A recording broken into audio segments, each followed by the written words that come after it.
संत परम हितकारी,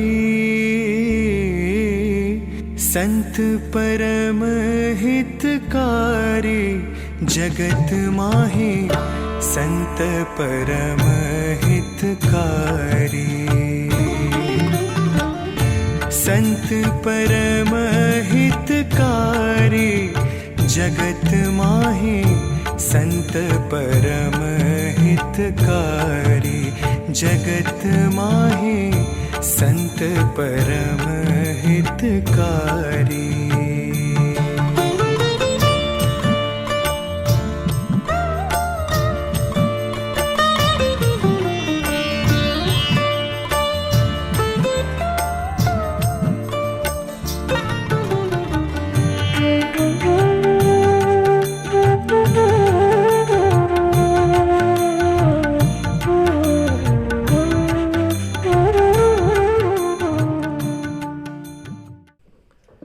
गुणातीतोऽक्षरं ब्रह्म भगवान् पुरुषोत्तमः।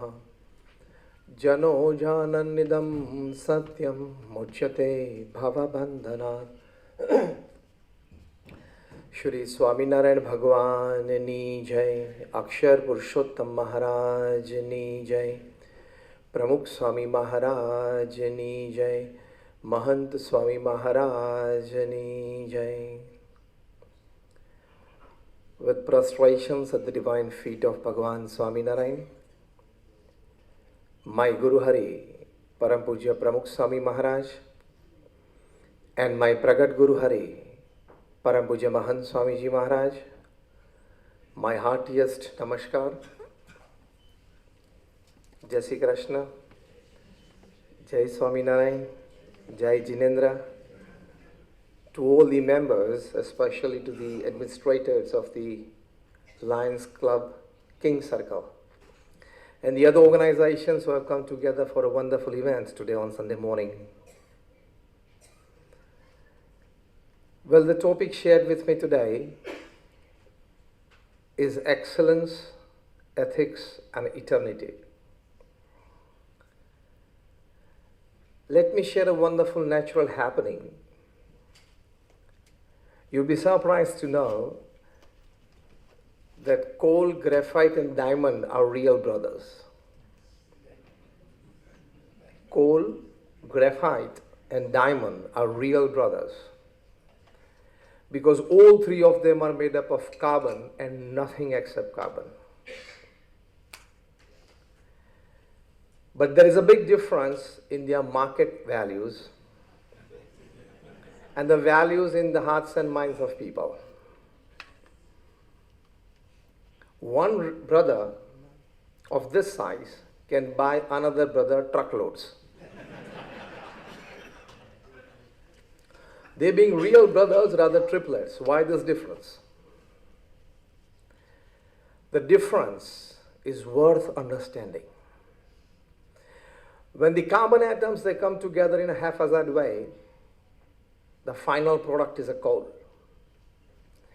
When the same carbon atoms, they come together in a hexagonal structure. We studied the benzene ring in chemistry in high school. So when the carbon atoms, they come together in a hexagonal structure, the final product is graphite. It is used from making pencils to nuclear plants. And the same carbon atoms, over a period of time, come together in a tetrahedral structure. The final product is a diamond. So all three are real brothers, rather triplets. But there's a big difference in their market price and values in the hearts and minds of people just because of one reason: design of the internal structure. The principal statement that you need to remember throughout the talk, or perhaps taking back home, is first, design of the internal structure. Externally, everybody is almost the same in different stratas of life. For example, in the lower middle class, everybody externally are same. In the middle class, everybody externally are same. In the upper middle class, everybody externally are same. In the upper class, everybody externally are same. where would the difference lie if somebody scores better than the other in the same strata? And the answer is this: design of the internal structure. See, everybody has intelligence, and if you don't have, you can hire. The whole Silicon Valley is made up of those class people who have less, but they hire better intelligence. And if you don't want to hire, AI is free at the moment. After that also, a few years down the line, or a few months down the line, it will also be a ChatGPT will be a paid service, as WhatsApp started last month. So everybody has intelligence, everybody is academically qualified, everybody in some or the other way is well connected in the society, everybody has their own respective networks in the society, social networks, professional networks. And the information highway internet is openly available for everybody. Then who will score? Who will win the race? Who will succeed? Again, the answer is that line: design of the internal structure. How better is your internal structure when it comes to value system in life? ના વાત સાચી છે, મને અમર ભાઈએ ગુજરાતીનું કહેલું જ, પણ હવે એમણે અંગ્રેજીમાં ચાલુ કર્યું એટલે પછી મેં કર્યું. મને એમ કે ભાઈ હવે છેલ્લે ટાઈમે ભાષા બદલાઈ ગઈ હશે, તો આપણે જે ફ્લો ચાલે છે એમાં ભળી જાઓ. બાકી આપણી માતૃભાષા જેવો આનંદ નહીં.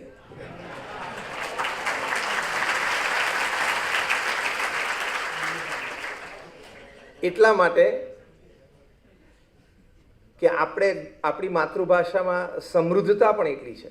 ખાલી બીજી કોઈ દ્રષ્ટિએ આપણે સરખાવતા નથી, પણ સમૃદ્ધતા જે છે, કારણ કે ગુજરાતી, હિન્દી બધી જ ભાષાઓ સંસ્કૃતમાંથી પ્રસરી છે. એટલે જે સમૃદ્ધતા છે, આપણાથી નાનો હોય ને આપણે તું કહીએ પ્રેમથી, લાગણીથી, સરખા હોય ને આપણે કંઈક તમે કહીએ, આપણાથી મોટા હોય ને જરા આપ, એવા શબ્દો આપણે વાપરીએ. અંગ્રેજીમાં 3 માટે યુઝ છે,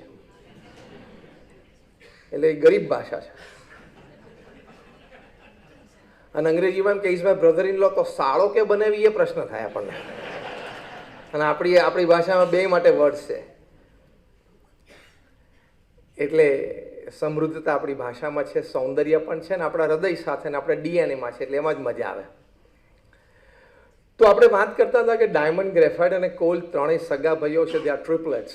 પણ એની design of the internal structure, આંતરિક ભીતરની આપણી જે વ્યવસ્થા, એની ઉપર આધારિત છે કે તમે જીવનમાં કેટલા સફળ અને સુખી થાવ છો. બાકી બાહ્ય રીતે બધા પાસે બધું જ છે.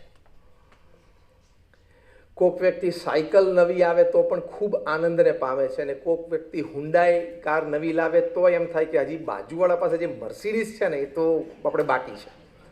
Somebody can be happy with a new cycle and somebody can still worry and continue worry with a Hyundai car. It depends upon your mental state. તો આપણે જે વાત કરીએ છીએ એક્સિલન્સ, એથિક્સ એન્ડ ઇટર્નિટી, એમાં પ્રથમ એક્સિલન્સ માટે આ જરૂરી છે કે you have to have a design of your internal structure, એટલે વેલ્યુ સિસ્ટમ, થોટ પ્રોસેસ. તો પહેલી અગત્યની પ્રેક્ટિકલ વાત છે કે જીવનમાં કંઈ પણ કરીએ, એક્સિલન્સ, શ્રેષ્ઠતા તરફ જવાનો હંમેશા વિચાર રાખો. કદાચ આદર્શ સુધી આપણે ન જઈ શકીએ, અને આદર્શ સુધી જવામાં સ્ટ્રેસફુલ લાઈફ થઈ જાય. Let us talk very practical. પણ એક્સિલન્સ સુધી તો આપણે જઈ શકીએ. જેમ 100માંથી 100 માર્ક ના આવે, પણ 80, 85, 87, 90% આવે એટલે બહુ જ સારું સ્કોરિંગ કહેવાય. That is excellence level. તો નાનામાં નાની ક્રિયા અથવા આપણો મોટો પ્રોજેક્ટ હોય, એમાં પ્રથમ દ્રષ્ટિકોણ એ રાખો કે મારું એકેડેમિક્સ હું પૂરું એપ્લાય કરીશ, મારો અનુભવ હું પૂરો એપ્લાય કરીશ, મારી back support system, platforms, network હું બધું અપ્લાય કરીને એક્સિલન્સ લાવીશ. એમ રાઈટ? આ દ્રષ્ટિકોણને અભિગમ હોવો જ જોઈએ, તો તમને કામ કરવાની મજા આવે. સંબંધોમાં પણ એક્સિલન્સ, જે મારું મિત્ર વર્તુળ છે, જે મારું અંગત મિત્ર છે, જે મારા અમુક સગાવાલા કે પડોશી છે, અથવા તો આવી રીતે સંગઠનમાં, કોઈ ક્લબમાં અથવા તો કોઈ સંસ્થામાં આપણે સાથે રહ્યા હોય, તો ત્યાં પણ સંબંધોમાં એક્સિલન્સ રાખવાની. એની માટે એક્સ્ટ્રા એનર્જી ઇનપુટ જોઈએ, એની માટે એક્સ્ટ્રા ટાઈમ ઇનપુટ જોઈએ, એની માટે એક્સ્ટ્રા રિસોર્સિસ ઇનપુટ જોઈએ. But the attitude of excellence is not just a human duty, it is a human endeavor. And more than human endeavor, it is a human dignity. મનુષ્યનું ગૌરવ છે કે શ્રેષ્ઠતા તરફ જવું. અમારા ગુરુ પ્રમુખ સ્વામી મહારાજના જીવનમાં અમે આ જોયું છે.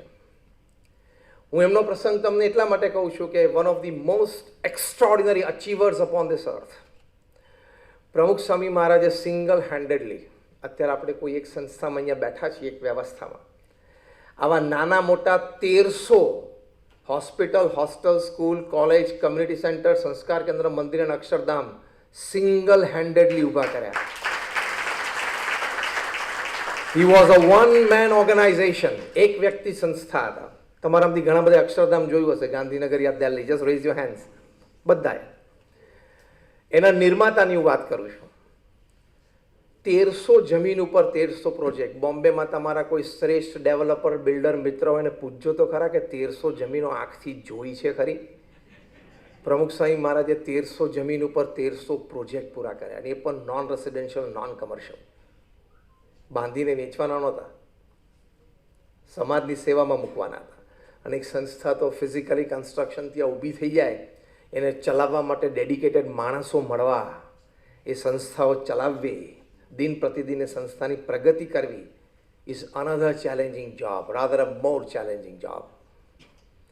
એ 1300 સંસ્થાઓ અત્યારે 1.25 કામ કરે છે.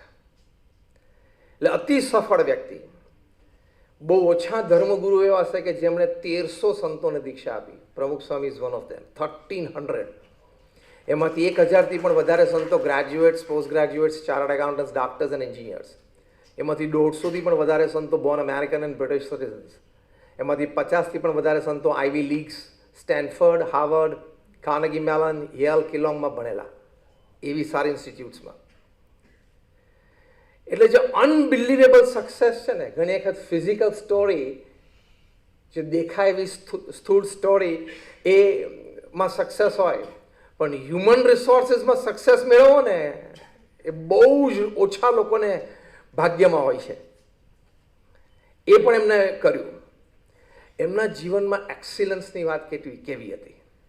લોકો એમને પત્ર લખતા, કોઈ વ્યક્તિગત પ્રશ્ન હોય, પારિવારિક પ્રશ્ન હોય, વ્યવહારિક પ્રશ્ન હોય, એનું માર્ગદર્શન આપતા. એમના જીવનકાળ દરમિયાન એમણે 7.5 લાખ પત્રોના ઉત્તર આપ્યા. At an unbelievable average of reading and answering more than 50 letters a day without a Sunday for 45 years. એટલે 1300 સંસ્થાઓ બાંધી, 1300 સંતોને દીક્ષા આપી, 7.5 લાખ પત્રો લખ્યા, 3.5 લાખ ઘર, ઓફિસ, ફેક્ટરીમાં પધરામણી કરીને સેન્ક્ટિફાય કર્યું. દુનિયાના 18,000 ગામો અને શહેરોમાં એમણે વિચરણ કર્યું. આ બધું પોતાની ઉંમર 51 થી 95માં. That is important. કારણ કે 51 વર્ષે ગુરુ પદે આવ્યા. આપણને 51 થાય થોડા રિટાયરમેન્ટ પ્લાન્સ શરૂ થઈ જાય, અને ખોટું નથી, એક વ્યવસ્થાના ભાગરૂપે છે. He started his career at 51. From 51 to 95 આ સ્ટેટિસ્ટિક્સ હું બોલું છું. એટલે એક્સિલન્સનો પહેલો ભાગ શું છે? Optimum use of your energy, time and resources. શ્રેષ્ઠતા તરફ ક્યારે જવાય? Optimum use, best use of your time, of your energy end of your resources. તો તમે શ્રેષ્ઠતા તરફ જઈ શકો અને આવું મહાન કાર્ય કરી શકો. હવે મેં મોટી વાત કરી, એમાંથી હું એકદમ ડાઉન એક કેસ ઉપર આવું છું.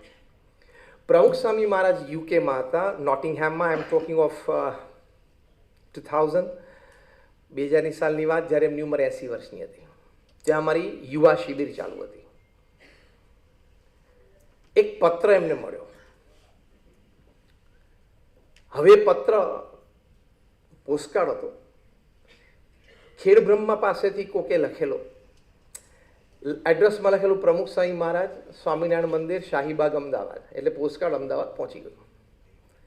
આવા પોસ્ટકાર્ડ્સ આવે તો ત્યાં અમારી હેડ ઓફિસમાં કલેક્શનનું એક ડિપાર્ટમેન્ટ છે, એનું કલેક્ટ થાય. અને કોઈ અમારા હરિભક્ત કે કોઈ આવન જાવન કરતા હોય જ્યાં પ્રમુખ સ્વામી મહારાજ હોય, તેની સાથે બંચ મોકલી આપે.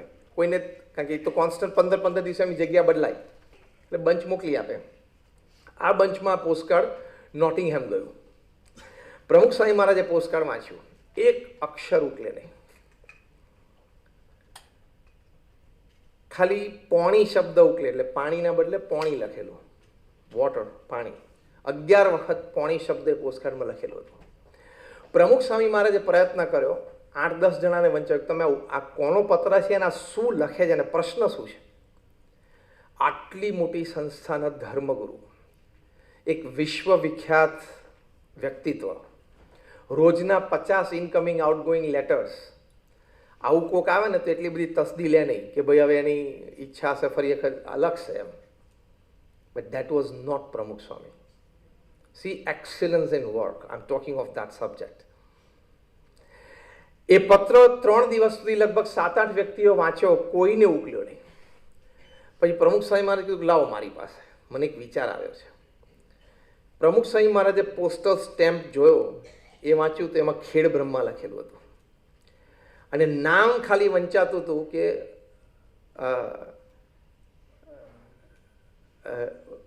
પારઘી રશ્મિ પારઘી, રેશમા પારઘી એવું નામ વંચાતું હતું. પારઘી એક આદિવાસી કમ્યુનિટી છે.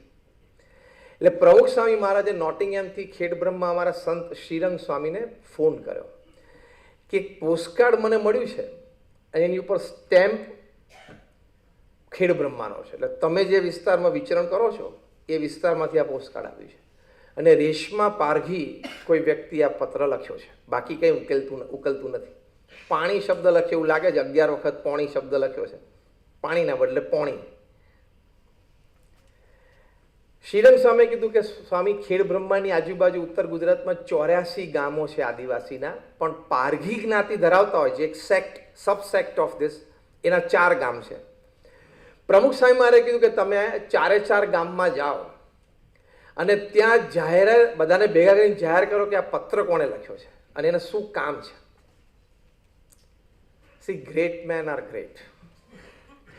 એ પત્ર ત્યાં શ્રીરંગ સ્વામી ત્યાં ગયા, જાહેરાત કરી, એટલે રેશમા પારઘી જે વ્યક્તિ, એ લગભગ એમની ઉંમર 55-60 વર્ષના એ પુરુષ વ્યક્તિ, એમને કીધું કે મેં પત્ર લખ્યો. તો કે તે શું લખ્યું છે?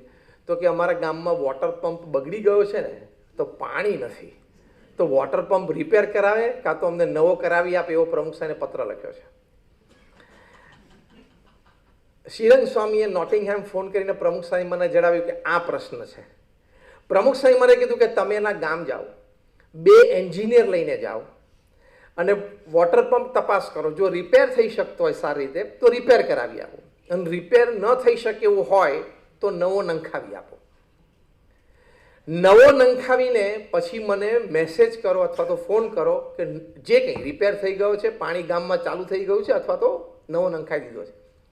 રિપેર થાય એવો હતો નહીં. જ્યારે એન્જિનિયરોએ જોયું ત્યારે તેમ થયું નવો નાખી આપશો. એટલે અમદાવાદથી નવો વોટર પંપ લાવીને ત્યાં હિંગટિયા ગામ, ખેડ બ્રહ્માથી 4 કિલોમીટર દૂર, એ હિંગટિયા ગામમાં આ નવો વોટર પંપ નાખ્યો.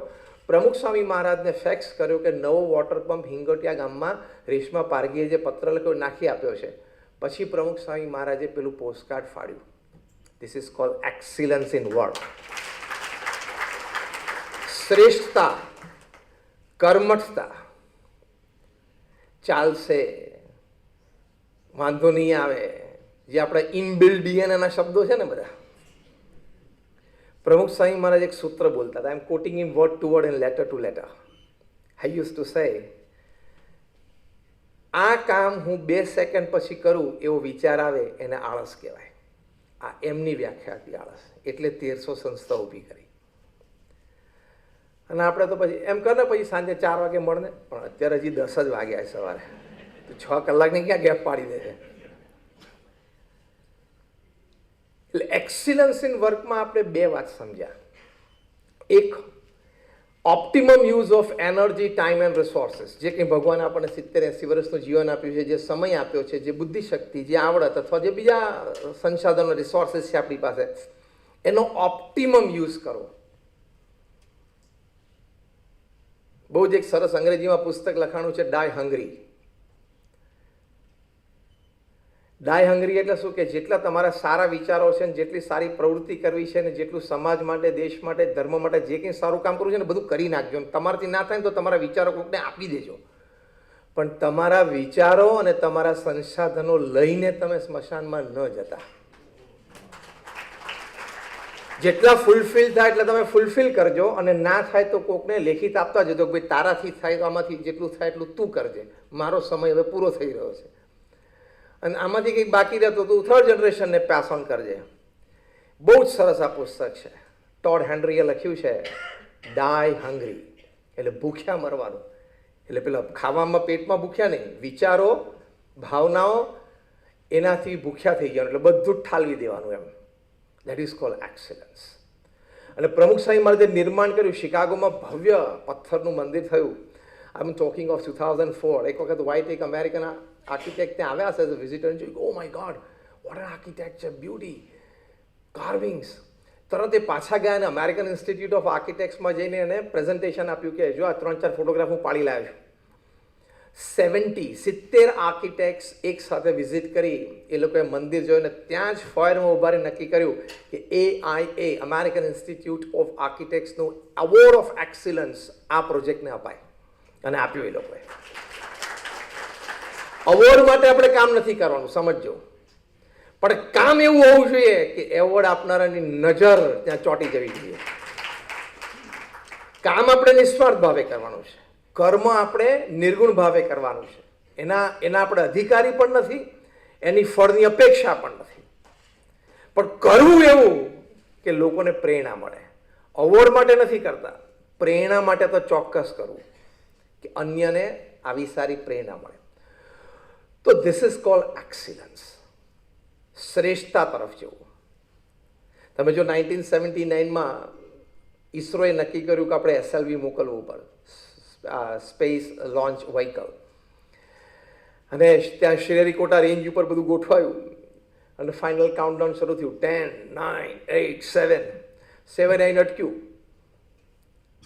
એટલે પછી તાત્કાલિક તો શું કરું, ગવર્મેન્ટ, પ્રેસ બધા જ હાજર હતા. એટલે doctor APJ Abdul Kalam in command હતા. એટલે એમણે કમાન્ડ આપ્યો કે સ્વિચ ઓવર ટુ મેન્યુઅલ. પેલું ઓટો ઉપર હતું, કમ્પ્યુટરાઇઝ હતું, એટલે ત્યાં નથી, કારણ કોકે તો ડિસિઝન લેવાનું જ હતું. એકવાર તમે ખેલ જમાવી દીધું હોય સ્ટેજ ઉપર પછી કંઈક, હા ઓફકોર્સ એકવાર કંઈક નાનું ઓછું થયું પણ યુ હેવ ટુ કન્ટિન્યુ ને. એમ SLV ગોઠવાઈ ગયેલું, ઇન્ડિયાઝ ફર્સ્ટ રોકેટ સ્પેસમાં જતું હતું.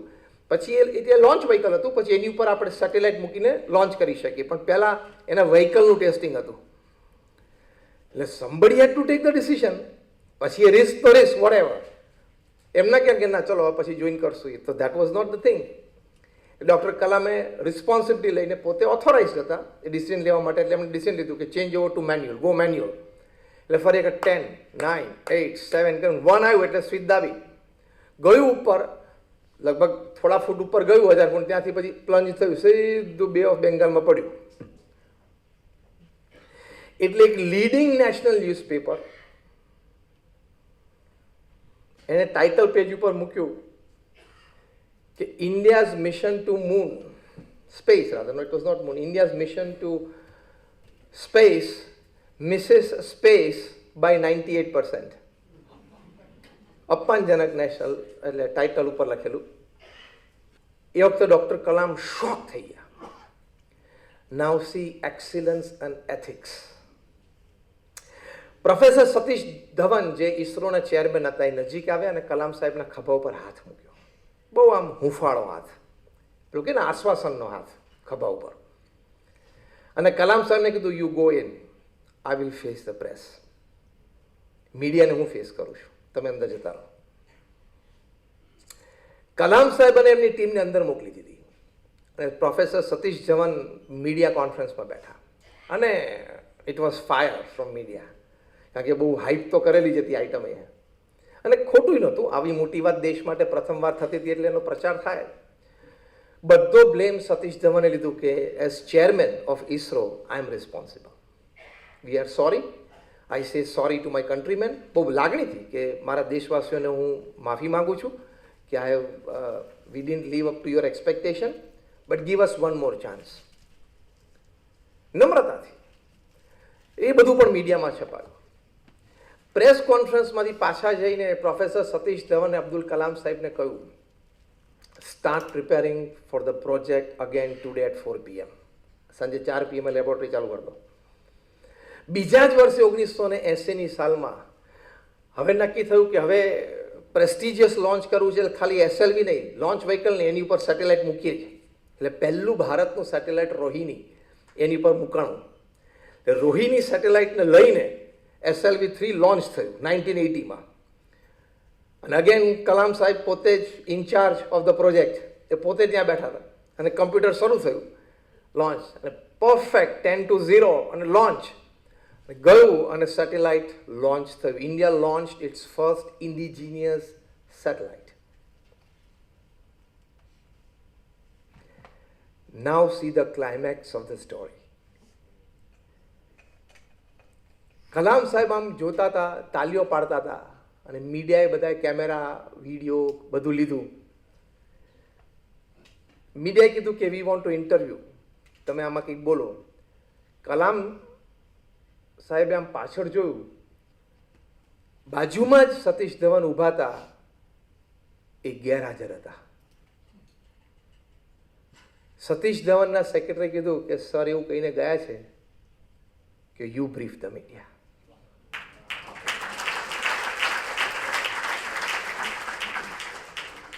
Greatness of a great man. જ્યારે નિષ્ફળતા આવી ત્યારે ટીમના લીડર તરીકે પોતે જવાબદારી લીધી, અને જ્યારે સફળતા આવી ત્યારે ટીમને આગળ કરી. This is called ethics in working. Doctor APJ Abdul કલામને વર્ષો પછી પૂછવામાં આવ્યું કે તમારા જીવનનો સૌથી યાદગાર જે પ્રસંગને યાદ કરતા તમે ઇમોશનલ થઈ જાઓ, ત્યારે એમણે આ પ્રસંગ વર્ણવેલો. એમને ડૉક્ટર APJ અબ્દુલ કલામને દુનિયાની 48 યુનિવર્સિટીઝમાંથી 48 ડિલીટ્સ અથવા તો PhD મળેલી, બહુ જ પ્રતિષ્ઠા, અને people's president, father of India's space programme. એટલે કેટલા બધા એમના જીવનમાં પ્રસંગો બન્યા છે. પ્રેસિડેન્ટ તરીકે દેશ પરદેશમાં કેટલું ટ્રાવેલ કર્યું હોય, કેવા લોકોને મળ્યા હોય, everything understood. In the midst of that એમણે આ પ્રસંગ યાદ કર્યો, મારા જીવનનો શ્રેષ્ઠ પ્રસંગ આ. એમણે પાછા એ લોકોના ક્વાર્ટર્સમાં જઈ, જ્યાં બધા સાયન્ટિસ્ટ ને એડમિનિસ્ટ્રેટર્સ રહેતા હતા, ઈસરોના કેમ્પસમાં હૈદરાબાદમાં, ક્વાર્ટર્સમાં જઈને સીધા સતીશ ધવનના રૂમમાં ગયા. પ્રોફેસર સતીશ ધવન બેઠા હતા કે oh Kalam, well done, good job, let's have a cup of coffee. Kalam સાહેબ કે હું બોલી જ ના શક્યો, તમે કેમ ના હાજર રહ્યા, તમારે બ્રીફ કરવું જોઈએ, you are the chairman of ISRO. એવું એમને એક વાતાવરણ ત્યાં ઊભું કરી દીધું, અને બધાને અંદર બોલાવવા માંડ્યા. એટલે અમે બે પર્સનલી વાત જ ના કરી શક્યા.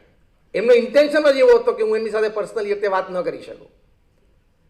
એ ઇન્ટેન્શન કેમ હતો કે એમને કોઈ ખુશામત જોઈતી નહોતી. એટલે એમને બધા બહાર થોડા ઊભા હતા ને, એ બધાને બોલો આવો આવો કે લેટ સેલિબ્રેટ, આવો આવો બધા. એટલે આખું એટમોસ્ફિયર બદલી કાઢ્યું. કેટલી એથિકલ વેલ્યુ કહેવાય. અને આપણે આપણા જીવનમાં અંતરદ્રષ્ટિ કરવાની. C, we don't want to just talk of ideal people, let us talk practical of are on life as well. આપણે ટીમમાં કે સંઘમાં કે સંગઠનમાં કે આપણે કોઈ કાર્યક્રમ કરતા હોય, કોઈ વ્યવસ્થા કરતા હોય, અને સફળતા મળે એટલે આપણી પાસે 5 મુદ્દા હોય કે મેં છે ને ગયા અઠવાડિયે જે મિટિંગ થઈ હતી ને અમારી રાત્રે 10 વાગે, ત્યારે મેં આ પોઈન્ટ સજેસ્ટ કરેલો. આમ તો 2-3 જણા કન્વિન્સ નહોતા થતા, પણ છતાં મેં કન્વિન્સ કર્યા, અને અમે લોકોએ જો એવું કર્યું તો see this is the result. આવું વાક્ય આપણે બધા બોલ્યા છીએ. ઇજ્જતથી આંગળી ઊંચી કરો તો, ઇજ્જતથી આંગળી ઊંચી કરો, આવું વાક્ય આપણે ધંધામાં, ઘરમાં બધે બોલ્યા છીએ. હા હા, પછી તો કરતા ભાવ નહીં રાખવો, એ બધો ગ્રંથમાં ને આદર્શમાં છે. Let's talk practical, let's talk practical. એટલે બધાને દીકરા દીકરીનું લગ્ન હોય તો ભાણિયા ભત્રીજાનું લગ્ન હોય, કંઈક એમાં નાનું આપણું ઇનપુટ હોય તો પણ આપણને એમ લાગે કે જો ઇનપુટ ના હોત ને તો આ જેવો પ્રસંગ શોભ્યો ને એવો શોભત નહીં.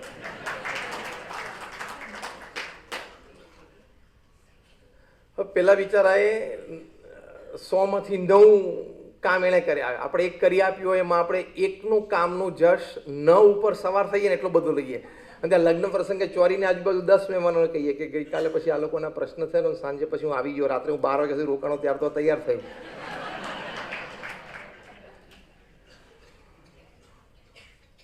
અને see professor Satish Dhawan and see where we are. Excellence plus ethics, નીતિમત્તા અને પ્રામાણિકતા. એથિક્સ એટલે શું? નીતિમત્તા અને પ્રામાણિકતા. ઘરમાં કોઈ નાનો મોટો પ્રસંગ બને, ફેમિલીમાં કોઈ નાનો મોટો પ્રસંગ બને, અધિકારીપણું જે રાખવું કે હું ફેમિલીનો મુખ્ય મેમ્બર છું, હું અર્નિંગ મેમ્બર છું, હું વડીલ છું, મારું માન બધાએ રાખવું જોઈએ, મારો પડ્યો બોલ ઝીલવો જોઈએ, હું કહું એમ થવું જોઈએ, પ્રશ્નનું સમાધાન મેં આપ્યું એ પ્રમાણે થવું જોઈએ, એ આપણને સતત અંતર મારે છે અને એ દુઃખનું કારણ છે. ભગવાનની સિસ્ટમ શું છે ખબર છે? જે અધિકારી હોય ને એની 10માંથી 5 વાત બધા માને, 3 વાત ડિબેટમાં જાય અને 2 વાતનો વિરોધ થાય.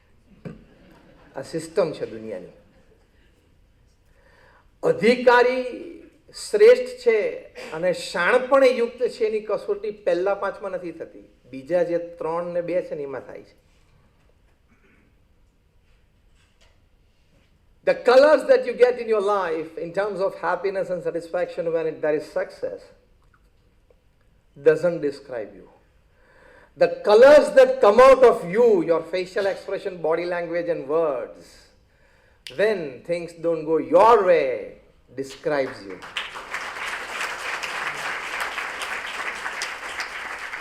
બાકી માન સન્માનમાં તો બધાને આનંદ આવવાનો જ છે. માન સન્માનમાં તો બધાને આનંદ આવવાનો જ છે. એટલે એક્સિલન્સની વાત આ છે. એથિક્સ, કોઈનું પણ અહિત થાય વિચાર નહીં. પ્રમુખ સ્વામી મહારાજને એકવાર પૂછ્યું પ્રશ્ન કે કયો વિચાર તમારા મનમાં હંમેશા રહે છે? એમણે કહ્યું કે જે વિચાર મને ક્યારેય નથી આવ્યો. હું કહું દેટ વોઝ ઇન્ટરેસ્ટિંગ. એ બોલ્યા કોઈનું પણ અહિત થાય એવો વિચાર મને જીવનમાં ક્યારેય નથી આવ્યો. કેટલી એથિકલ લાઈફ કહેવાય. તમે તમારા પડોશી હોય, તમારા ધંધાના તમારા સ્પર્ધક હોય, એક્સિલન્સ પ્લસ એથિક્સ માટે હું તમને એક સરસ પ્રાર્થના શીખવાડું. ધંધામાં તમારા હાર્ડ કોર સ્પર્ધક હોય ને એની માટે શું પ્રાર્થના કરવાની ખબર છે? કે એનો ધંધો ખૂબ વધે. કેમ ખબર છે? એનો વધે ને એટલે તમારું જોમ ને તાકાત પણ વધશે. આપણે પ્રાર્થના એઝ મિયર મોર્ટલ્સ વી પ્રે કે ક્યાંક વાંધો પડે, ક્યાંક એને તકલીફ પડે, ક્યાંક કોકની આઈટીની રેડ પડે, ક્યાંક ઈડી અંદર આવી જાય અને XYZ જેથી ધંધોમાં, ધારો કે એનો ધંધો અહીંયા હતો ને તમારો અહીંયા છે, એનો એને તકલીફ છે ને અહીંયા આવી ગયો, તો ભાઈ તમને અહીં પહોંચવાની શક્તિ ને આનંદ જ નહીં રહે. એની કરતાં એક જ પ્રાર્થના કરવાની, God you can give me n number of problems. I don't ask you not to give me problems. I only ask you to give me strong shoulders. બસ આટલું જ. ભગવાનની જે ઈચ્છા એ પ્રમાણે પ્રારબ્ધ કર્મ પ્રમાણે જે આવવું એ આવવા દે. ભગવાન પાસે એક જ પ્રાર્થના કે ખભા મજબૂત આપજો, બાકી તમારી ઈચ્છા હોય એ પ્રમાણે. તો એ મર્દાનગી કહેવાય. કોક પડે એવી ઈચ્છા રાખવી, કોકનું ખોટું થાય એવી ઈચ્છા રાખવી, કોકનું બગડે એવો સંકલ્પ કરવો અથવા તો એવો વિચાર આવવો, કેટલી બધી હીનતા કહેવાય. તો ફર્સ્ટ ક્લાસ 3-piece સૂટ પહેરીને ફરતા હો, you are driving an Audi or a Mercedes, અને તમારા મનમાં આવા વિચારો ચાલતા હોય તો કેવી હીનતા કહેવાય. બાહ્ય રીતે તમે સુઘડ દેખાતા હોય પણ અંદરમાં તો ગોબરા છે. અને બાહ્ય રીતે સુઘડથી જીવનમાં આનંદ નથી. બાહ્ય રીતે સુઘડતામાં કંઈ આનંદ નથી. આંતરિક સુઘડતા એમાં આનંદ છે. જો અમે BAPS સ્વામિનારાયણ સંતોષીએ, અમારે પંચવર્તમાન હોય.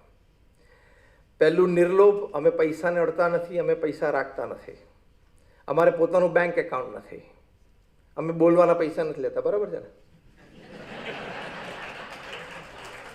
હા, બધું FOC જ છે અમારે. બોલવાના અમે પૈસા લેતા નથી, અમારે બેંક એકાઉન્ટ નથી. એ પહેલો અમારો નિયમ. બીજો નિષ્કામી વર્તમાન, એટલે અષ્ટ પ્રકારે બ્રહ્મચર્ય વ્રત રાખવું. અમે દીક્ષા લીધી ત્યારથી કોઈ દિવસ કોઈ સ્ત્રી સાથે સીધો સંપર્ક, સીધી વાત, સીધી વાર્તાલાપ ઇન્ટેન્શનલી જોવું એ નથી. એ અમારા અષ્ટાંગ બ્રહ્મચર્યનો નિયમ છે, એક મર્યાદા છે. ત્રીજો, નિસ્નેહી વર્તમાન. દીક્ષા લીધી ત્યારથી આજે ધારો કે મને 33 વર્ષ થયા, મા બાપ, સગાવાલા, ભાઈ બહેન સાથે કોઈ સંબંધ નહીં, મળવાનું નહીં, ઘરે જવાનું નહીં, પત્ર વ્યવહાર અને ફોન નહીં. એ નિસ્નેહી વર્તમાન. ચોથું છે નિર્માની વર્તમાન. નમ્રતાથી, વિવેકથી બધા સાથે રહેવું. અને પાંચમું નિસ્વાદી વર્તમાન. જે કંઈ ખાવું એ લાકડાના પથ્થરમાં ભેગું કરીને પાણી નાખીને જમવાનું. અને એક જ કપડાં, એક જ કલર, એક જ સ્ટાઇલ. તો પણ એ તમારા કરતાં અમારા ચહેરા ઉપર થોડોક આનંદ ઓછો દેખાય.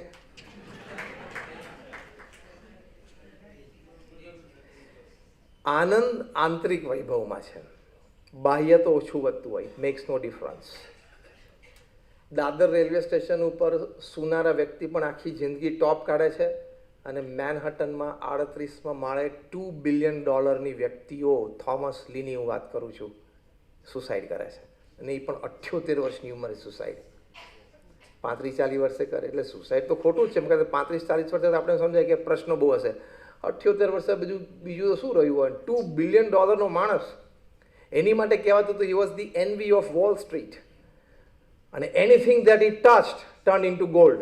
વોલ સ્ટ્રીટ ઉપર એ અડે ને શેર બજારમાં, જેને એ ગોલ્ડ થઈ જાય. અને છેલ્લા 5 US પ્રેસિડેન્ટ્સ જે વ્હાઇટ હાઉસમાં બેઠા, એમાં એક પણ પ્રેસિડેન્ટ એવા નહોતા જેની સાથે એમની ગાઢ મિત્રતા ના હોય. અને from white house two માર્થાસ vineyard કે હેમ્પટન્સ, બધી જગ્યાએ પ્રેસિડેન્શિયલ પાર્ટીઝમાં થોમસ લી હોય જ. 78 વર્ષની ઉંમરે 38માં માળે મેનહટનમાં ટેમ્પલ ઉપર ગોળી મારીને આત્મહત્યા કરી. એટલે એક્સિલન્સની સાથે એથિક્સ, નીતિમત્તા અને પ્રામાણિકતા તમે રાખો તો કુદરત ને ભગવાન તમારી સાથે જ છે. એમાં ચૂક કરો તો પ્રશ્ન આવવાની પૂર્ણ શક્યતા છે. Am I right or wrong? Google કંપનીના ટોપ એક્ઝિક્યુટિવ્સ ભેગા થયા. I am talking of 19th July 2001. તમે ગૂગલ કરજો, તમને આ આખી સ્ટોરી મળશે. હું તમને શોર્ટમાં કહી દઉં, 1 મિનિટમાં. 19th જુલાઈ 2001ના દિવસે ગૂગલના એક્ઝિક્યુટિવ્સ બધા ભેગા થયા અને એમને ચર્ચા, મુખ્ય બ્રેઇન સ્ટોર્મિંગ સેશન એ હતું કે આપણે એક પ્રિન્સિપલ સ્ટેટમેન્ટ, એક મિશન સ્ટેટમેન્ટ આપણા કંપનીમાં બનાવીએ, જે દરેકના ડેસ્કટોપ ઉપર રહે, દરેક ગૂગલના એમ્પ્લોયના ડેસ્કટોપ ઉપર રહે. એટલે એ principle statement, that is a mission statement. 3 દિવસમાં બ્રેઇન સ્ટોર્મિંગ સેશન પછી એક બહુ સિનિયર એન્જિનિયર હતા, પોલ બુશર્ટ, એણે એમને વાક્ય આપ્યું કે ડોન્ટ બી ઇવિલ. ત્યાં સુધી ગૂગલનું સ્ટેટમેન્ટ હતું ડુ ધ રાઇટ થિંગ. આને સજેસ્ટ કર્યું, એક સાથે બધા ખુરશી પરથી ઉછળી ગયા, this is a perfect thing. તે દિવસથી ગૂગલનું mission statement do the right થિંગના બદલે શું આવ્યું? Don't be evil. એટલે તમારે કોઈ એવું કામ નહીં કરવાનું કે જેને લઈને તમને, તમારી કારકિર્દીને, તમારા પરિવારને, તમારા સમાજને, અને તમે જ્યાં જોબ કરતા હોય કે જે ધંધો કરતા હોય, જે કંઈ, ત્યાં મોટી હાનિ પહોંચે. તમે 2 સારા કામ ના કરી શકો તો ચાલશે, પણ એક ખોટું કરવાનું નહીં. એનાથી આગળ 100 સારા કામ તમે ના કરી શકો ને તોય ચાલશે, પણ એક ખોટું નહીં કરવાનું. જેણે જેણે ક્રિકેટના બોલ સાથે ચેડા કર્યા બધાએ ક્રિકેટ છોડવું પડ્યું? હા કે ના? જેણે જેણે બેંક સાથે ચેડા કર્યા બધાએ દેશ છોડવો પડ્યો? 2-3 ઇંગ્લેન્ડમાં છે, 1-2 કેરેબિયન આઇલેન્ડમાં છે, 1 જણાની આવવાની તૈયારી છે. And Tihar is waiting with wide arms to hug him. ખોટું લાંબુ ચાલતું જ નથી. એ સિદ્ધાંત રાખો. ખોટું લાંબુ ચાલતું નથી. એમાં પાસે એક જણો $500 મિલિયન અમેરિકામાં ખેલ કરી ગયો છે ગઈકાલે. આવશે.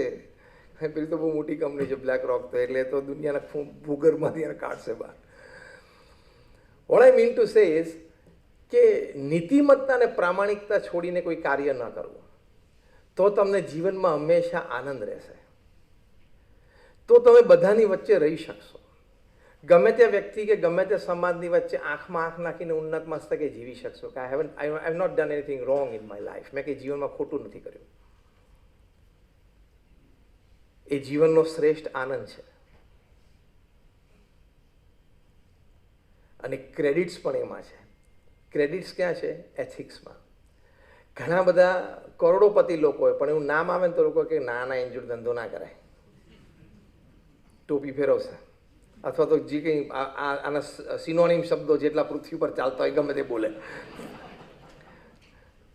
અને ઘણા માણસ એવા હોય કે એનું નામ આવે ને તો બજારમાં 10 જણા એક અવાજે બોલે કે માણસ વ્યવસ્થિત છે કે નહીં? એવું એ તમારા બધાના વ્યક્તિગત જે બિઝનેસીસ હશે, એનો જે સમાજ હશે, જે બિઝનેસ સોસાયટી તમારી હશે, એમાં ઘણા બધાને 2 પ્રકારના નામ ચાલતા હશે, હા કે ના? તો મનુષ્યનું એક કર્તવ્ય છે, ભગવાન આપણને 70-80 વર્ષનું જીવન આપ્યું, જીવનમાં બીજું ન કમાઈ શકીએ, ક્રેડિટની ઇજ્જત તો કમાવી છે. જીવન બીજું ના કરી શકીએ તો શુભ અને નિર્ગુણ કર્મ તો કરવું જ. જીવનમાં બીજું કંઈ હાસિલ ના કરી શકીએ પણ પ્રભુ પ્રસન્નતા તો હાંસલ કરવી. કારણ કે આ તો 80-90 વર્ષનું જીવન છે. દર 80 વર્ષે આખો લોટ પૃથ્વી પરનો બદલાય. લોટ કહીએ ને, લોટ. આપણા બધા માટે એક શબ્દ વાપરો, કયો વાપરવાનો? લોટ. પૃથ્વી પર આખો ચોખ્ખી દેશી ભાષામાં ગાણ, જલેબીનો ગાણ આખો ગાણ બદલાઈ જાય છે 80 વર્ષે. પૃથ્વી પર રોજ 1.5 થી 2.5 લાખ લોકો મૃત્યુ પામે છે. 86,200 સેકન્ડ, 24 કલાક, એટલે દર 2 સેકન્ડે 3. આપણે પ્રવચનની શરૂઆત કરીને લગભગ 40 મિનિટ થઈ. 2400 સેકન્ડ, 4,000 લોકો પૃથ્વી પરથી જતા રહ્યા. ભગવાનની ઈચ્છા હોય અને આવતીકાલનું અને હમણાં અઠવાડિયા સુધી ફૂલ ફોકસ મુંબઈ ઉપર મૂકી દેતો. આવું એટલા માટે કહું છું, એમાં ગભરા મૂંઝાની વાત નહીં, એટલા માટે કહું છું કે લાઈફ ઇઝ ટેમ્પરરી. હું શું કહું છું? Life is temporary. જે 70-80 વર્ષનું ક્ષણિક જીવન છે એની માટે ખોટું ના કરવું. તો ડેથ બેડ ઉપર તમે હશો ને, in the last years and the last months and the weeks of your life, તમને જીવનમાં તમે છાતી ઉપર હાથ મૂકીને કહી શકશો, yes, I have not done anything wrong. અંગ્રેજીમાં એક સરસ કહેવત છે, the softest pillow. રાતે તમે બેડરૂમમાં જાઓ અને પોચામાં પહોંચો ફર્સ્ટ ક્લાસ ઓસીકું, જેમાં તમે માથું મૂકીને ફર્સ્ટ ક્લાસ આરામ કરી શકો, બહુ ડીપ સ્લીપ આવે, એ કયું ઓસીકું? તો અંગ્રેજીમાં એક સરસ કહેવત છે, the softest pillow where you can rest your head and have a deep sleep is a clear conscience that I have not done anything wrong in my life. Clear conscience હોય ને કે મારું કોન્સાયન્સ ક્લિયર છે, મેં કંઈ ખોટું નથી કર્યું, that is called ethics. Any credit છે. 2011માં ઇન્ડિયામાં વર્લ્ડ કપ હતો, ક્રિકેટ વર્લ્ડ કપ. એટલે આજે એક સારું પરિણામ આવી જાય તો બધાને વધારે આનંદ થશે. વર્લ્ડ કપનું જ પરિણામ છે અને આપણે પ્રાર્થના કરીએ કે દેશને આ પ્રાપ્ત થાય. 2011નો આ વર્લ્ડ કપ હતો. એ વખતે ઇન્ડિયામાં રમાયો તો ચિદમ્બરમ ચેપોક સ્ટેડિયમ ચેન્નાઈ ઉપર મેચ ચાલતી, India versus West Indies. Sachin રમતા હતા. વેસ્ટ ઇન્ડિઝના એક બહુ સારા પેસ બોલર હતા, રવિ રામપોલ. એને એક રાઇઝિંગ ડિલિવરી નાખી, short of length delivery, rise થઈ એમને. સચિન શોર્ટ હાઇટેડ હતા, નાક સુધી આવી ગઈ. સચિન ઊંચા થઈને ડિફેન્ડ કરવા ગયા. The ball just kiss the gloves and went to the wicket keeper. Wicket કીપરે લઈ લીધો બોલ. Loud appeal. અમ્પાયર કન્વિન્સ ના થયા, અમ્પાયરે ના પાડી અને સચિન ક્રીઝમાંથી નીકળીને ચાલવા માંડ્યા. એને ચાલતા જોયા ને પેવેલિયન તરફ, પછી અમ્પાયર આંગળી ઊંચી કરી, ઓકે ચલો out. Bus. He raised the finger not for the appeal but for Sachin's steps. Those steps were not of a batsman, not of a genius, but an ethically perfect personality. વર્ષો પછી સચિનને પૂછ્યું કે આટલી important match, world cup match હતી, અને એ તો at that time 2011માં તો Indian ટીમનો ફાઉન્ડેશન હતા. એ સચિન હોય ત્યાં સુધી આપણને એમ રહે કે ઇન્ડિયાને જીતવાના પૂરા સ્કોપ, અને સચિન આઉટ થઈ જાય તો 50% એમ થઈ જાય કે હવે નહીં મેળ પડે. કે તમને અમ્પાયરે આઉટ નહોતા આપ્યા, અમ્પાયરે આંગળી ઊંચી નહોતી કરી, તમે કેમ નીકળી ગયા? It was a world cup match, nobody knew કે યુ આર આઉટ. અને when umpire has not given you out legally, સચિને બહુ સરસ જવાબ આપ્યો કે અમ્પાયરે મને નોટ આઉટ આપ્યો. કોઈને ખબર નહોતી કે હું આઉટ હતો, મને તો ખબર હતી ને કે હું આઉટ હતો. મને સ્કિન ઉપર સેન્સેશન આવે એટલો પણ બોલ નહોતો ટચ થયો, પણ મારા ગ્લોવ્સને સહેજ અબાઉ ધ રિસ્ટ સહેજ ટચ થઈને ગયેલો એ મને ફીલ આવેલી. I had to go out. બીજું અદ્ભુત વાક્ય બોલ્યા, my conscience would not allow me to stay at the crease. મારો કોન્સાયન્સ છે ને મને અલાવ જ ના કરે, બીજો બોલ રમવા માટે મને અલાવ જ ના કરે મારો કોન્સાયન્સ, કે you are out, you have to go out. અને ચાલી નીકળ્યા. 90 થી 100 ની વચ્ચે ઓછામાં ઓછા 8-10 પ્રસંગો એવા છે જ્યારે આઉટ થયા હોય. એમાં 2-3 વખત સાચા અને 4-5 વખત એમને ખોટા આઉટ આપવામાં આવે છે. એક બહુ જ સારા અમ્પાયર હતા, આમ સારા એટલે ઇન્ટુ બ્રેકેટમાં બોલું છું. હા, એટલે હવે હમણાં ઓફ થઈ ગયા એટલે હવે નામ આપવા વાંધો નહીં. સ્ટીવ બકનર એ છે ને સચિનના પરમ મિત્ર હતા. એટલે સચિનના એ અમ્પાયરિંગ કરતા હોય એટલે રાહ જોતા હોય કે સચિનના પેડને બોલ અડવો જોઈએ, બસ અને અપીલ થવી જોઈએ, આંગળી ઊંચી કરી જ દેવાની. એમાં 4-5 વખત સચિન 90s આઉટ થયા છે. નહીં તો અત્યારે 100ના બદલે 105 સેન્ચુરી વધે. એની એક સ્પેશિયલ વિડીયો બની છે, તમે જોજો અથવા જોઈ હશે કોઈએ. એ હાથ ઊંચો કરે ને, આંગળી ઊંચી કરે ને, એટલે સચિન અમ્પાયરની આંખમાં આંખ પણ ના નાખે, આંખથી પણ ના કહે કે you are doing something wrong, I am not out. આંગળી ઊંચી જોવે એટલે મસ્તક નીચું કરી ગોળ ફરી અને પેવેલિયન તરફ ચાલવા માંડવાનું. કેમ? The spirit of the game. On the field અમ્પાયરની આંગળી ઊંચી થાય એટલે નીકળી જ જવાનું, બોલવાનું જ નહીં. કઈ સ્પિરિટથી ગ્રેટ પર્સનાલિટીઝ પૃથ્વી પર રહે છે. મેં તમને પ્રમુખ સ્વામી મહારાજની વાત કરી, મેં તમને ડૉક્ટર એપીજે અબ્દુલ કલામની વાત કરી, મેં તમને સચિન તેંડુલકરની વાત કરી. આવું વ્યક્તિત્વ અને આવું ચારિત્ર આપણી નજર સમક્ષ ને આપણા સંતાનોને આ વાતો કરવાની. તમારા સંતાન રડે અથવા તમારા સંતાન કે પપ્પા મને આપો તો નેટફ્લિક્સનું સીધું તમારે સબસ્ક્રિપ્શન ભરી નહીં દેવાનું. એ બુદ્ધિ વગરનું કામ કરો તમે. એને આવી books વંચાવો. When I talk to students and when I'm talking to youngsters, I tell them that before you complete your academics, that is before you complete your student life, if you have not read good 200 biographies and autobiographies, you are incomplete as a student and thus you will remain incomplete as a human being. OTT પ્લેટફોર્મ્સનું subscription તમે ઘરે રાખો છો એટલે તમારી મૂર્ખામી number 1. વર્ણવું 10-10 મૂર્ખામી કે પછી બીજી વખત કોકત રાખશું. ઓટીટી સબસ્ક્રિપ્શન રાખો છો ને તમારી મૂર્ખામી નંબર 1 છે. કચરો જે નાખે છે, જે શબ્દ પ્રયોગ થાય છે, અમે તો જોતા નથી પણ એના આર્ટિકલ્સ મેં વાંચ્યા છે. What nonsense. Do you want all this garbage in your house?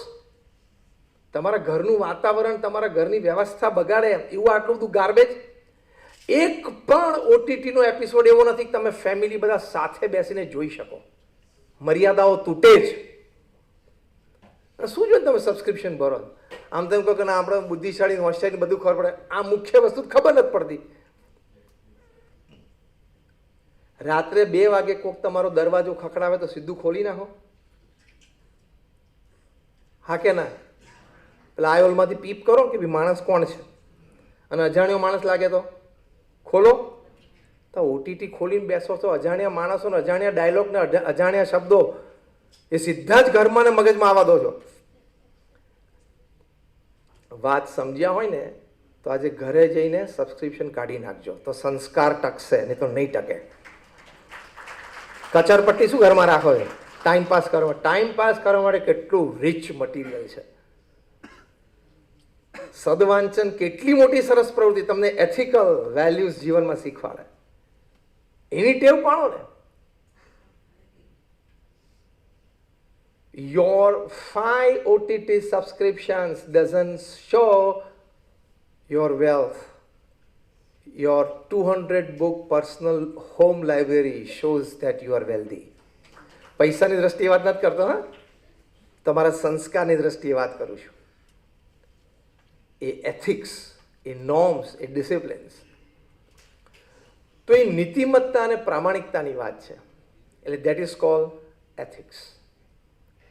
અને ઇટર્નિટી, અધ્યાત્મ, એ જીવનમાં હંમેશા દ્રઢ રાખવું, કરવું બધું જ. ભગવાન આપણને બુદ્ધિ શક્તિ આપી છે એટલે સારામાં સારો અભ્યાસ, સારામાં સારી નોકરી, ધંધો, વેપાર, પોતાના કાર્યક્ષેત્રમાં નિપુણતા મેળવવી એ મનુષ્યનું કર્તવ્ય છે, કરવું. પણ એ કરતાં કરતાં પૂર્ણ આધ્યાત્મિક પણ રહેવું. That makes you a complete, not just a personality, but a complete character.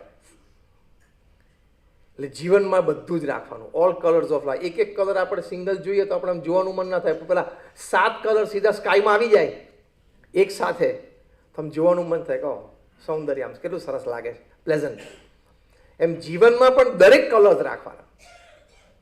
એમ અધ્યાત્મ એક કલર છે. અધ્યાત્મ કેમ રાખવાનું જીવનમાં? એક્સિલન્સ અને એથિક્સનો બેઝ ઇટર્નિટી છે, એટલે અધ્યાત્મ છે. કારણ કે જીવનમાં તમારા ધારેલા કામો થશે પણ ખરા ને નહીં પણ થાય. બહુ મહેનત કરી હશે છતાં અસફળતા મળશે, એવા જીવનના પ્રસંગો બનશે, હા કે ના? એ વખતે તમને અધ્યાત્મની જરૂર પડશે. તમે ધારી રાખેલા સંબંધો, તમને એમ થાય કે આ સંબંધો બહુ આનંદદાયી છે, પછી પતિ પત્ની ના હોય, ભાઈ બહેન ના હોય, દીકરાના બાપ દીકરાના હોય, સાસુ વહુ ના હોય, ગમે તે જે તમે ફેમિલીમાં એમ તો કે આ સંબંધો બધા કાયમ રહે તો આપણા પરિવારમાં આનંદ છે. એ સંબંધો બગડવાની, તૂટવાની શક્યતા ખરી છે, બની શકે છે. એ વખતે તમારે અધ્યાત્મની જરૂર પડશે. એ નોકરી ધંધા વેપારમાં તકલીફ આવે ત્યારે, સંબંધોમાં તકલીફ આવે ત્યારે તમારે અધ્યાત્મની ખૂબ જરૂર પડશે. સમજણ, સ્પિરિચ્યુઅલ અન્ડરસ્ટેન્ડિંગની, કે ભગવાનની ઈચ્છાથી થાય છે, કર્મ અને પ્રારબ્ધ પ્રમાણે બધું થાય છે, મારે સ્વીકારી લેવાનું.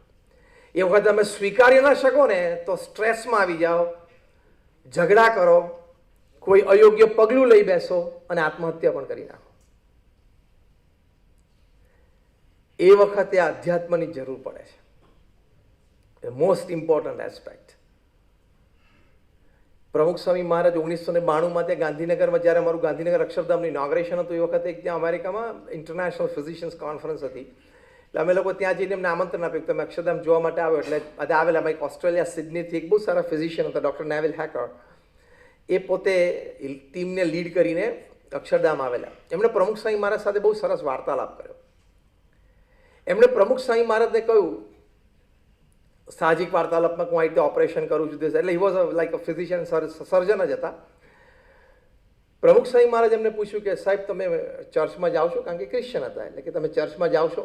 એટલે એમણે પોતાની ફિલોસોફી, પોતાની જીવનશૈલી પોતે કહી કે Swamiji, my hospital is my church and my patient is my God.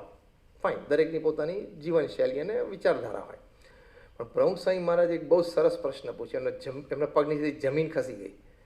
પ્રમુખ સ્વામી મહારાજે કહ્યું કે સાહેબ, કોઈ વખત એવું બને કે કોઈ સામાન્ય ઓપરેશન તમે સફળતાપૂર્વક ન કરી શકો અને કોઈક વખત અઘરું કોમ્પ્લેક્સ ઓપરેશન હોય તો પણ સહજતાથી થઈ જાય? તો કે હા, એવું બને છે. અને તરત પછી ડૉક્ટર નેવિલ હેકર બોલ્યા કે મને આ જ વાત ડિસ્ટર્બ કરે છે કે કોઈક વખત કોમ્પ્લેક્સ એકદમ ઓપરેશન હોય ને હું સક્સેસફુલી કરી નાખું, એનો એ જ હું છું જ્યારે સિમ્પલ ઓપરેશન ફેલ જાય છે. પ્રમુખ સ્વામી મહારાજે કહ્યું કે હા, એટલે તમે નિમિત્ત છો, એનું આયુષ્ય ભગવાન નક્કી કરે છે. ડોક્ટર નેવિલ હેકર તો આમ સ્તબ્ધ થઈ ગયા, આમ જોઈ રહ્યા. અને પ્રમુખ સ્વામી મહારાજે કહ્યું કે I was trying to seek an answer to this problem since years. આજે મને આ પ્રોબ્લેમનો આન્સર મળ્યો કે બરોબર છે, હું નિમિત્ત છું અને એનું આયુષ્ય ભગવાને નક્કી કર્યું છે. ગમે તેવી કોમ્પ્લેક્સ સર્જરી હશે પણ ભગવાન એને આયુષ્ય આપ્યું હશે ને તો નાનો ડૉક્ટર પણ સક્સેસફુલી પૂરું કરી નાખશે ઓપરેશન. અને જો એનું આયુષ્ય પૂરું થવાનું હશે તો સિમ્પલ ઓપરેશન હશે ને 10 સ્પેશિયાલિસ્ટની ટીમ ઓપરેટ કરતી હશે ને તોય ફેલ જશે, એને બચાવી નહીં શકે.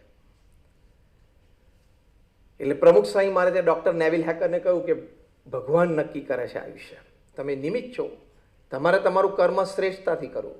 ભગવાને તમને જે જ્ઞાન આપ્યું છે, તમારી પાસે જે સર્જરીનો અનુભવ છે, તમારે શ્રેષ્ઠતાથી કરવાનું.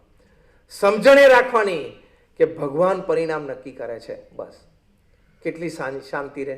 This is cold eternity, practical.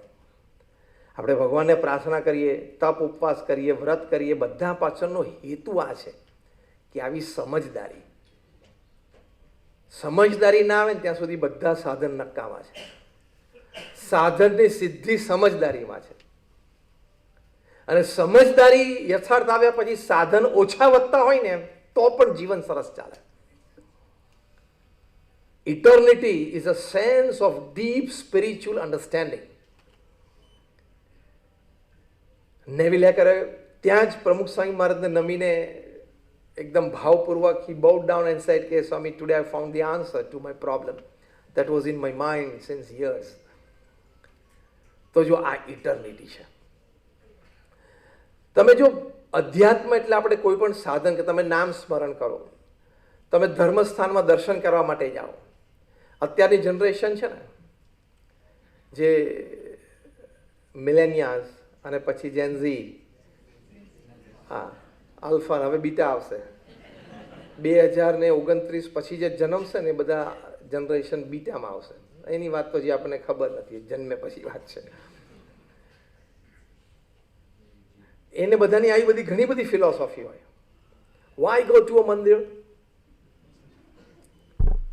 પછી કે why to read the scriptures, I know this. પછી શું કે what my eye see I believe, if I am convinced I believe. હવે આ બધા નાસ્તિકના વિચારો અને સો કોલ્ડ સેક્યુલરિઝમના વિચારો, પણ એની પરિપક્વતા નથી, એને અધ્યાત્મને સમજ્યો નથી. એને અધ્યાત્મ ક્ષેત્રમાં જે સંશોધન, scientific experiments in spiritual field, શબ્દો શું વાપરું છું, pure scientific experiments in spiritual field, એની એને ગતાગમ નથી. એટલે આવું બોલે છે. યુનિવર્સિટી ઓફ ડ્યુક, તમે વેબસાઇટ ઉપર જજો ઘરે જઈને. યુનિવર્સિટી ઓફ ડ્યુકમાં એ લોકોએ 10 વર્ષ સુધી સર્વે કર્યો. What advantage a regular goer to a religious place has over a non goer. 8,000 લોકો સિલેક્ટ કરે, એમાં 4,000 લોકો એવા હતા કે જે નિત્ય ધર્મસ્થાને દર્શન કરવા જતા, જે પોતાના શ્રદ્ધાનું ધર્મસ્થાન હોય. 4,000 લોકો એવા હતા જે નતા જતા. ફાઇન. સર્વે આ હતો કે જે જાય છે નિયમિત એને ન જતા કરતા એડવાન્ટેજ શું છે. 8,000 લોકો ઉપર 10 વર્ષ સર્વે પછી યુનિવર્સિટી ડ્યુકે ઇન્ટરવ્યુઝ 8,000 લઈને આ સર્વે પેપર તૈયાર કર્યું છે. Still you can find it on the website of university of Duke. એ લોકોએ લખ્યું છે, the first advantage of a regular goer was we found that he was a better handler of stress than a non-goer. તો ઇટર્નિટીનો લાભ છે ને જીવનમાં, અધ્યાત્મ. જે નિયમિત ધર્મસ્થાનમાં જતા હતા એ લોકો સ્ટ્રેસને સારી રીતે હેન્ડલ કરી શકે. નહોતો આવતો એવું નથી લખ્યું, હા, કારણ કે વ્યવહાર છે, પ્રસંગો છે, સંબંધો છે, એટલે સ્ટ્રેસ તો આવે. સ્ટ્રેસ ફ્રી લાઈફ પોસિબલ જ નથી પૃથ્વી પર. પણ બેટર હેન્ડલર ઓફ સ્ટ્રેસ શબ્દ શું વાપર્યા છે, સ્ટ્રેસને સારી રીતે હેન્ડલ કરી શકે છે નહીં જતા કરતા. તો મોટો એડવાન્ટેજ છે કે નહીં ધર્મસ્થાનમાં દર્શન કરવા જવા માટે. બીજું લખ્યું, બોલો, ફિઝિકલ એડવાન્ટેજ લખ્યો છે. Those who were regular goers, they had 40% less chance of a heart ailment or a cardiac disease in their life. કારણ કે એનું મન પ્રફુલ્લિત રહે છે. ફિઝિશિયન્સ કહે છે કે 90% ડિઝીઝ તો તમારા સાયકોસોમેટિક છે. સાયકોસોમેટિક એટલે મન.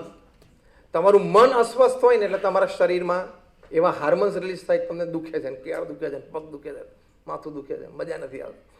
એ જે મજા નથી આવતી ને એમાંથી આ બધું શરીરમાં આવી જાય. પ્રમુખ સ્વામી મહારાજને ન્યુયોર્કમાં એક યુવાને પૂછ્યું, સાહેબ મૂડ નથી આવતો. પ્રમુખ સ્વામી મહારાજ કે ક્યાં મૂડ અહીંયા આવે, અહીંયા આવે, અહીંયા આવે, અહીંયા ક્યાં આવે, ક્યાં? પ્રમુખ સ્વામી મહારાજે એને કહ્યું, જુવાન અવસ્થા છે, તું ભણેલો માણસ છું, મહેનત કરવા માંડ, ભગવાનના દર્શન માળા કરજે અને શ્રદ્ધા રાખજે કે તારી માટે પણ ભગવાને જીવનમાં કંઈક સારું તો નિર્માણ કર્યું છે. એ આશા લઈને ચાલવા માંડ, મૂડ બધા આવવા માંડશે. ના શું આવે? આપણે અમદાવાદ તો દિવસમાં 10 વખત લટકેલું મોઢું કરીને ગેલેરી બેસી જઈએ કરી. એક તો 80-90 વર્ષ જીવવું, ટૂંકી જિંદગીમાં લટકેલા મોઢા લઈને જીવાય? થયું એટલું થયું, અને ના થયું એ ભગવાનની ઈચ્છા. બધું તો કોઈનું ધારે થતું નથી, હરી ઈચ્છાથી થાય છે. એટલે 40% less chance of a heart ailment or a cardiac arrest for a regular goer than a non-goer. આ એડવાન્ટેજ છે કે નહીં? આ બે એડવાન્ટેજ લેવા માટે પણ તમારે જવું જોઈએ કે નહીં ધર્મસ્થાન? ઇટર્નિટી, એટમોસ્ફિયરનો અનુભવ કરવો જોઈએ. પાછા આ બધા યંગ જનરેશન, ના હૃદયમાં ભગવાન છે ને મંદિરે જવાની શું જરૂર છે?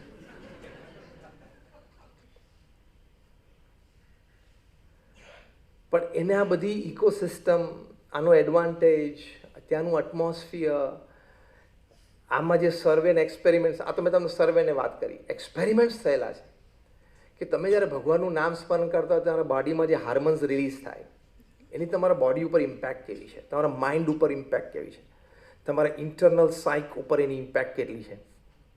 આવા 50,000થી વધારે રિસર્ચ પેપર્સ થયા છે તૈયાર. એમાંથી 500ની તો કોપી છે મારી પાસે, એમાંથી એક હું બોલ્યો. આ બીજું તમને યુનિવર્સિટી ઓફ માયામી, એ લોકોએ રિસર્ચ કરી કે what advantage a believer has over a non believer. ભગવાનમાં કોઈ શ્રદ્ધા રાખે છે, કોઈ નથી રાખતો, તેમાં એડવાન્ટેજ શું? એ લોકોએ પણ 10 વર્ષ સુધી સર્વે કર્યો અને મોર દેન લાઈક અબાઉટ 5,000 સબ્જેક્ટ્સ ઉપર, એમાં 2,500 બિલીવર અને 2,500 નોન બિલીવર. એ લોકોએ 10 વર્ષ પછી લખ્યું, 3 એડવાન્ટેજ લખ્યા મુખ્ય. First advantage, believer had better levels of tolerance and acceptance in life than a non believer. કેટલો મોટો એડવાન્ટેજ છે? તમે ભગવાનમાં માનતા હોય તો તમારું ટોલરન્સ અને એક્સેપ્ટન્સ લેવલ, સહન કરવાની શક્તિ અને સ્વીકારવાની શક્તિ, આ બે વધી જાય તો પૃથ્વી ઉપર કેટલા બધા પ્રશ્નો ઘટી જાય. પૃથ્વી પર તો પછી પહેલાં તો આપણા ઘરમાં ઘટી જાય ને, અને ઘરમાં પણ 2 જણા સવારે જોબ પર જતા રહે, બાપ ને દીકરો, પછી જે 2 જણા વધે ને એના પ્રશ્નો ઘટી જાય. બાપ ને દીકરો 2 બિઝનેસ પર જતા રહે, પછી જે 2 જણા ઘરમાં છે ને. મને ઘણી વખત પ્રશ્ન થતો કે અંગ્રેજો છે ને બધા નામ શોર્ટ કરી નાખે. મમ્મી હોય તો મોમ, ડેડી હોય તો ડેડ, ઓછા નાના કરી નાખે. આ ઓછું કેમ નહીં કર્યું હોય? Mother in law, daughter in law, પછી વચ્ચે ડેશ આવે, mother dash in dash law, daughter dash in dash law. આનું કેમ ટૂંકું નહીં મળ્યું હોય? કર્યું કેમ નહીં હોય? બહુ વિચાર પછી મને ખબર પડી કે this relationship naturally goes towards law. આ સંબંધ એવો છે ને, એનો ઢાળ છે ને લો તરફ છે. Take it lightly. હા, કોઈના ઘરમાં તો એમ ના કહેતા કે મેં તમારા ઘર વિશે જાણીને વાત કરી છે. ઠીક, આ તો 2 ઘડી આનંદની વાત છે, પણ it naturally goes towards law. પછી બીજો મને વિચાર આવ્યો કે daughter becomes daughter in law, son becomes son in law, mother becomes mother in law, father becomes father in law, sister becomes sister in law, brother becomes brother in law, wife never becomes wife in law. કેમ? She is the law. પોતે જ કાયદો ઘરમાં, હું કહું એમ થાય. પૃથ્વી પર પ્રશ્ન ઘર હોય, ધંધો હોય કે સ્પેસ હોય, પ્રશ્ન એક જ છે, હું કહું એમ થાય. બસ. સાચી વાત કે ખોટી વાત? સાચી વાત કે તો આંગળી ઊંચી કરો તો શું તમારે એક્સરસાઇઝ થઈ જાય, એમ જરા બ્લડ સર્ક્યુલેશન ને મસલ મુવમેન્ટ થઈ જાય. હું કહું એમ થાય, મને પૂછીને કરે. મને પૂછ્યું હોત તો સારું હતું, એકવાર મને જણાવી દીધું હોત તો પ્રશ્ન 5-6 વાક્યના જ છે પૃથ્વી પર. છે કે નહીં? બધે ક્યાં, ઘરથી માંડીને, ધંધેથી માંડીને, સ્પેસ સુધી. ભવિષ્યમાં માણસની વસાહતો કદાચ મંગળ ઉપર ને ચંદ્ર ઉપર થશે, મે બી 500 વર્ષ, 1000 વર્ષ, 2000 વર્ષ, પછી ગમે ત્યારે, વોટ એવર થાય ના થાય ખબર નહીં, પણ ધારો કે થશે તો ત્યાંય પ્રશ્ન તો આ જ રહેશે. મને પૂછીને પ્લોટ લીધો મૂન ઉપર, મંગળ ઉપર આ જ પ્રશ્ન થવાનો છે. એટલે ઘણી ઘણી વસ્તુ હશે, પેલી દીકરી સાસરે જાય ને પછી લગ્ન કરીને ત્યાં સાસરે જાય ને પછી પહેલા દિવસથી સજે. કારણ કે અત્યારે પ્રોબ્લેમ શું છે સમાજમાં? કોન્ફ્લુઅન્સ જનરેશન છે. હવે લાઇટલી લેજો તમે, કોન્ફ્લુઅન્સ જનરેશન છે. એટલે બૌદ્ધા જે મધર ઇન લોસ બધા સાસુ છે ને ગ્રેજ્યુએટ છે અથવા તો લેસ દેન ગ્રેજ્યુએટ છે, અને જે ડોટર ઇન લોઝ આવે છે બધા graduates, post graduates, masters, pharma, CCA છે. એટલે કોન્ફ્લુઅન્સ જનરેશન છે, એટલે ઇન્ટેલેક્ચ્યુઅલ લેવલ મેચ ના થાય. 50 વર્ષ પછી બધું સરખું, mother in law, daughter in law 2 MBA હશે, પણ અત્યારે કોન્ફ્લુઅન્સ જનરેશન છે. એટલે પેલી દીકરી સાસરેજીને તરત સજેશન કરે બીજા દિવસે કે મમ્મી આ રેફ્રિજરેટર આપણે થોડુંક જો આમ કરી દઈએ ને. હવે એ રેફ્રિજરેટર એ દિશામાં 8 વર્ષથી છે, તને 2 દિવસ થયા. એ રેફ્રિજરેટર 8 વર્ષથી છે અને બધાને ઘરમાં ફાવી ગયું છે. તું ફવડાવી દે, તું ફેરવીશ તો તું ફરીશ, તું જલ્દી. સિમ્પલ અન્ડરસ્ટેન્ડિંગ છે.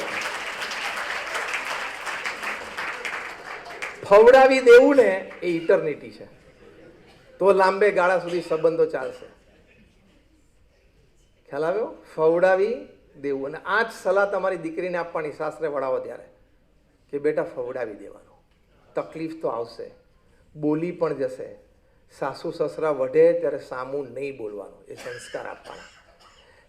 એ ખોટા હોય અને તું સાચી હોય તો પણ બેટા વડીલોની સામે ના બોલાય. એ આપણી સંસ્કૃતિ છે, એ આપણા સંસ્કાર છે. અને હા, ખોટું સહન નહીં કરવાનું. 2 દિવસ પછી વાતાવરણ શાંત હોય ત્યારે પ્રેમથી બેસાડી કહો કે પપ્પા આ વાત હતી પણ આમ હતું, મમ્મી તમે આ વાત કરતા પણ આમ હતું.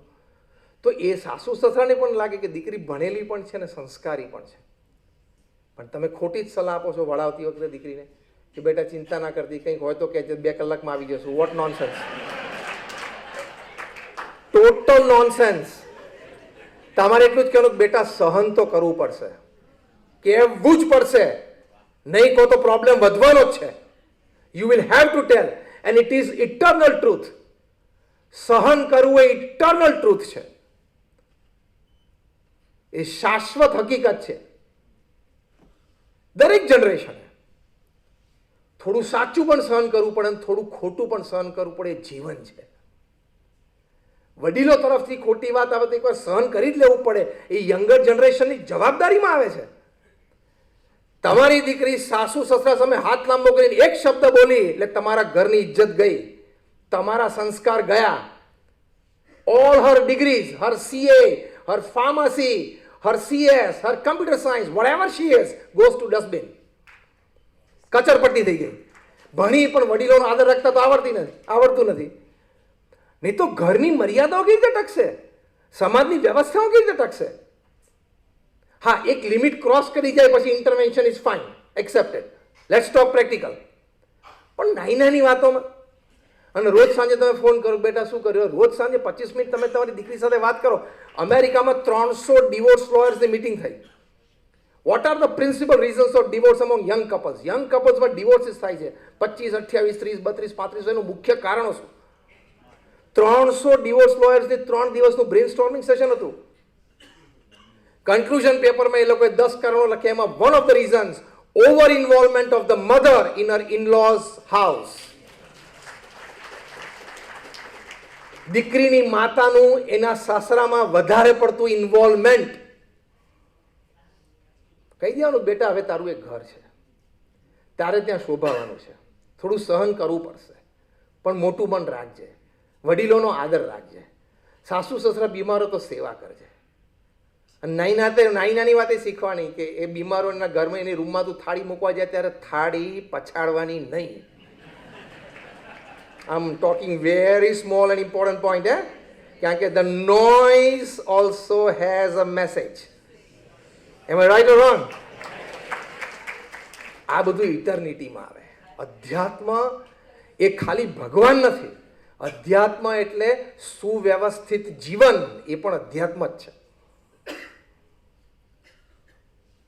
અને તમે યાદ રાખજો કે તમે તમારા વડીલો સામે થાળી પછાડી સેમ નોઇઝ 25 વર્ષ પછી સાંભળવાની તૈયારી રાખજો. કર્મનો સિદ્ધાંત તો લાગુ પડે જ છે. તડછોડિયા માતા પિતાને એટલે રિવર્સ આવશે જ, આવે જ. આ ઇટર્નિટી છે. આ આપણે બધાએ સમજવાનું છે. તો ભગવાન અને સુવ્યવસ્થિત જીવન, ધેટ ઇઝ ઇટર્નિટી. તો હું ખાલી એ પૂરું કરી દઉં. 3 જે મેં કીધું. ફર્સ્ટ વોઝ યુનિવર્સિટી ઓફ આયમાં ટોલરન્સ એન્ડ એક્સેપ્ટન્સ લેવલ. બીજું એને શું લખ્યું? Those who were believers had better self-control than non-believers. આ પણ કેટલું મોટી વાત છે કે તમારા વિચારો, તમારી ક્રિયાઓ ઉપર તમારો કંટ્રોલ વધારે હોય.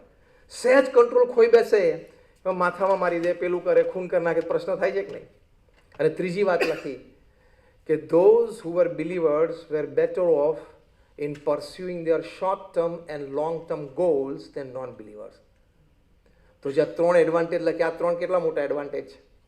તો એક્સિલન્સ તરફ જવું, ઇટર્નિટી તરફ જવું, એથિક્સની સાથે આપણા બધા માટે પ્રાર્થના છે.